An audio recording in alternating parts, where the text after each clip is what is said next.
Hello everyone. Welcome to యామ్నీస్ little world channel. ఈరోజు breakfast recipe అయితే చూసేద్దాం రండి. చాలా సింపుల్‌గా అండ్ చాలా హెల్తీయెస్ట్ రెసిపీ అయితే చూసేద్దాము. ఈ విధంగా వీక్‌లో అయితే ఒక 2, 3 టైమ్స్ చేసుకున్నా కూడా చాలా హెల్తీ అండి ఇది. పెసరపప్పు అండ్ ఉప్మా కాంబినేషన్‌తో పెసరట్టండి. ఏ విధంగా తయారు చేయాలో రెసిపీ చూసేద్దాం రండి. ఇక్కడ నేను 1 ½ గ్లాస్ వచ్చేసి పెసరపప్పు తీసుకున్నాను. పచ్చ పెసలు 1 ½ గ్లాస్ పెసరపప్పుకి మనము ఒక హాఫ్ గ్లాస్ వచ్చేసి బియ్యం యాడ్ చేసుకుంటే సరిపోతుంది. ఈ విధంగా బియ్యం యాడ్ చేసుకునేసి, ఇప్పుడు ఇవి 2 వాష్ చేసుకునేసి ఒక 1 to 1 ½ అవర్ నానబెట్టుకుంటే సరిపోతుంది.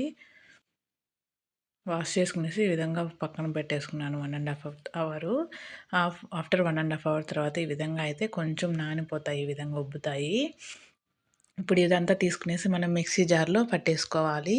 మిక్సీ పట్టేసుకునే ముందు దీంట్లో ఒక పెద్ద సైజు అల్లం ముక్క అండ్ ఒక పచ్చిమిర్చి తీసుకునేసి కట్ చేసుకునే విధంగా దోస కన్సిస్టెన్సీ లాగా వస్తే సరిపోతుంది. రిమైనింగ్ ఉంది కదా! అది కూడా నేను మళ్ళీ మిక్సీ పట్టేసుకుంటున్నాను. సాల్ట్ కూడా మనం ఇప్పుడే మిక్సీ పట్టేటప్పుడైనా యాడ్ చేసుకోవచ్చు. తర్వాత మనం బ్యాటర్ కలుపుకునేటప్పుడైనా యాడ్ చేసుకోవచ్చు. చూడిన తర్వాత అది కూడా అయిపోయింది. ఈ విధంగా అయితే బ్యాటర్ రెడీ అయిపోయింది. మనకు దోస కన్సిస్టెన్సీ ఉంటే సరిపోతుంది. బాగొస్తాయి. సో, దీంట్లో కాంబినేషన్ ఇప్పుడొచ్చేసి అయితే ఉప్మా ఏ విధంగా తయారు చేయాలో చూసేద్దాం రండి. ఈ ఉప్మాకి ఎక్కువ ఇంగ్రీడియెంట్స్ అయితే వేయనవసరం లేదు. ఒక పాన్ తీసుకునేసి పోపు దినుసులన్నీ వేసుకునేసి, పెద్ద సైజ్ ఆనియను, 2 పచ్చిమిర్చి తీసుకునేసి ఈ విధంగా యాడ్ చేసుకునేసి ఫ్రై చేసుకుంటున్నాము. కొంచెం కరివేపాకు కూడా యాడ్ చేసుకోండి. తర్వాత ఒక 3 గ్లాసెస్ ఆఫ్ వాటర్ అయితే యాడ్ చేస్తున్నాను నేనిక్కడ. ఒక స్మాల్ సైజు ఒక గ్లాస్ ఆఫ్ రవ్వకి అండ్ 3 గ్లాసెస్ ఆఫ్ వాటర్ అయితే పడతాయి ఉప్మాలోకి.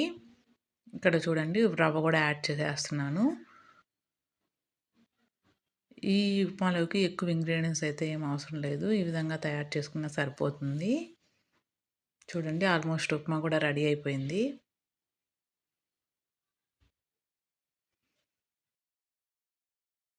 ఉప్మా కూడా రెడీ అయిపోయిందండి.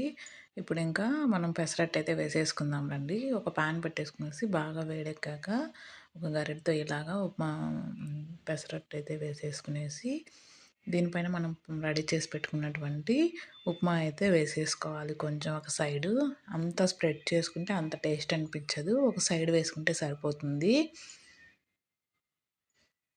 ఈ దోసనొచ్చేసి మనం 2 సైడ్స్ అయితే ఫ్రై చేయము. ఓన్లీ 1 సైడ్ ఒకటే ఫ్రై చేస్తాము. అందుకని చెప్పేసి కొంచెం మీడియం ఫ్లేమ్‌లో పెట్టుకునేసి కాల్చుకోవాలి.